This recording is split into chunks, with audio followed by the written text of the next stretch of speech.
I seek to move forward in my own thinking and action with others who want to move forward in their thinking and action in relation to Jewish identity and Jewish, Christian, Muslim solidarity and the Israel-Palestine question. Believing that justice can be restored or created, and that injustice is concrete. It is found in the faces and lives of the poor, the widow, the orphan, and the stranger.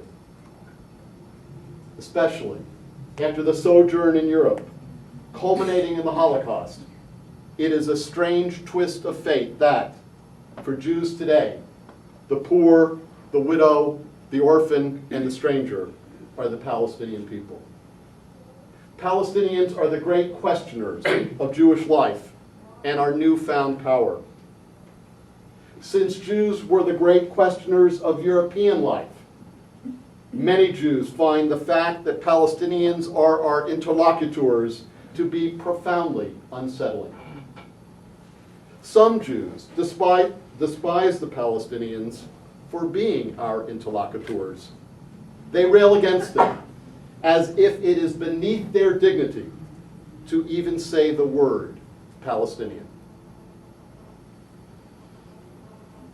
They say, who are the Palestinians to challenge us as Jews?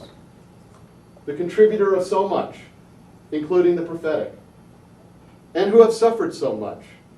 How dare they question us, we Jews, who are, in our mind, innocent, not only in our suffering, but in our power? Has there ever been another people like us, we say? As so many have before them, they, the Palestinians, are just the latest in world history to try to deny us our place in the sun, so we say. That's how the narrative goes in mainstream Jewish life and in the political life of America and Canada. How odd. Our great Jewish tradition presents us with interlocutors, always, who are deemed unworthy by the powerful. This was exactly the way we as Jews were perceived by the other great ones. Now, every Jew of conscience, and others, should be aware that there is a tradition of Zionism, homeland and binational Zionism, which opposed the creation of Israel as a Jewish state. And here was the deal for these binationalists, cultural, spiritual Zionists. If there was a state of Israel created, they believed there would be a perpetual war in the Middle East. They believed that Israel would have to be militarized to fight those wars, and therefore would lose the values that they thought would come from a Jewish homeland. They also believed that the Jewish community around the world would be militarized, with violence at its center, and where no opinion against Zionism would be tolerated. 20% of Jewish Israelis live permanently outside the state. Huge proportion. Have any of us thought about why that is? Everybody has their personal story. I couldn't get a job, the economy was this and that, right? I want to tell you what I think. These macho Israelis can't do what they're being forced to do, and they leave.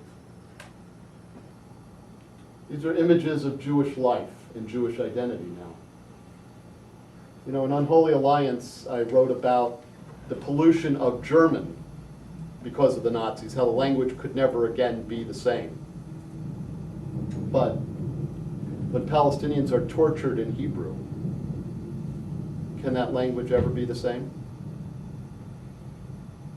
People ask me what's going to happen behind these ghetto walls. Well, I don't know. I just tell them to read a history of what happens behind ghetto walls, including when Jews have been behind them.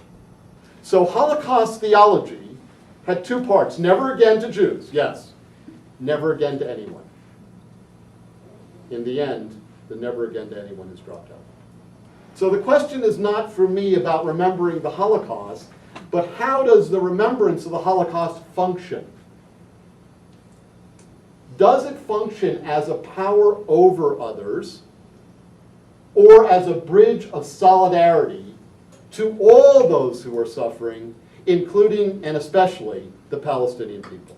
We Jews need to think about the colonial and imperial aspects of our own identity. We Jews were the great railers against colonial and imperialists, of course. We suffered from that. But it is inside of us too. Also, this Holocaust-identified Jewishness or Judaism has morphed into what I call Constantinian Judaism. Jews have made a deal with the American and Israeli empire, and so we, as Jews, use our resources, economic, political, intellectual, to serve empire because it serves us. Progressive Jews are the left wing of Constantinian Judaism.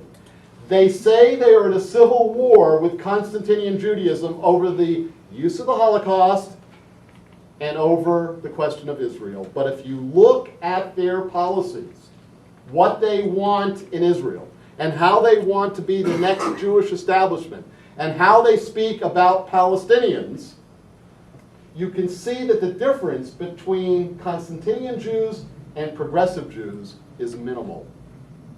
In fact, I believe that progressive Jews have been enablers of the destruction of Palestine. On campuses in the United States and Canada, I assume, most Jewish professors and administrators and students are not right-wing on most of the issues they think and act upon. They're not. The narrative in the United States and Canada that has buttressed Israel has never been a right-wing narrative. It has always been a liberal narrative about the suffering of Jews in Europe and the need for liberal democracy to protect Jews. Progressive Jews never talk about 48. See, progressive Jews believe that Israel is innocent except after 1967. So if you withdraw from the West Bank or part of the West Bank and don't own Jerusalem or don't own part of it, then Jews reclaim their innocence.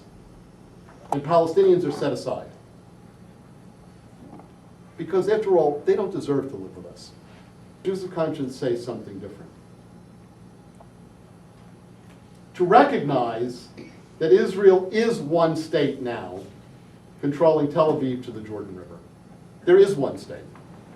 Jerusalem as the broken middle of Israel-Palestine, where Jews, broken by their history, but now with power, confess to the Palestinian people what we as Jews have done to the Palestinian people is wrong. What we as Jews are doing to the Palestinian people is wrong. Revolutionary forgiveness. It's the idea that forgiveness can never be accomplished without justice. And that when you pursue justice, you begin a new history where memories of oppression remain and suffering remain, but where they begin over time to expand. Carrying our memories with us, of course, our memories of suffering, but also creating new memories of solidarity. Until an offense against one becomes an offense against both.